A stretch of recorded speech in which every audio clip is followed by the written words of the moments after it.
Justice retired Arshad حسین نے نگراں وزیر اعلیٰ خیبر پختونخوا کے عہدے کا حلف اٹھا لیا۔ گورنر خیبر پختونخوا حاجی غلام علی نے حلف لیا اور عہدہ سنبھالنے پر مبارکباد دی۔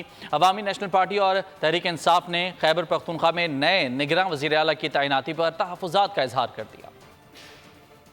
وزیر اعلیٰ یہ کہ بحیثیت نگران وزیر اعلیٰ جسٹس ریٹائرڈ ارشد حسین نگراں وزیر اعلیٰ خیبر پختونخوا بن گئے۔ گورنر خیبر پختونخوا حاجی غلام علی نے حلف لیا اور عہدہ سنبھالنے پر مبارکباد دی۔ حلف برداری کی تقریب گورنر ہاؤس پشاور میں ہوئی، جس میں میئر پشاور، سابق نگراں صوبائی کابینہ کے اراکین، چیف سیکرٹری، آئی جی پولیس، کمشنر پشاور سمیت صوبائی محکموں کے زیر انتظامی سربراہان نے شرکت کی۔ دوسری جانب عوامی نیشنل پارٹی اور تحریک انصاف نے خیبر پختونخوا میں نئے نگراں وزیر اعلیٰ کی تعیناتی پر تحفظات کا اظہار کر دیا۔ ANP-KP کے صدر ایمل وری خان نے کہا، نئے نگراں وزیر اعلیٰ کی تعیناتی تسلیم نہیں کرتے۔ صوبے کی روایت کا تقاضا تھا کہ 3 دن بعد تمام اسٹیک ہولڈرز کو اعتماد میں لے کر فیصلے کیے جاتے۔ تحریک انصاف نے خیبر پختونخوا میں نئے نگراں وزیر اعلیٰ کی تعیناتی کے خلاف عدالت جانے کا اعلان کر دیا۔ نائب صدر PTI خیبر پختونخوا ظاہر شاہ تورو نے کہا کہ محمود خان اور اکرم درانی کا منتخب کردہ نگراں وزیر اعلیٰ کسی صورت قبول نہیں ہوگا۔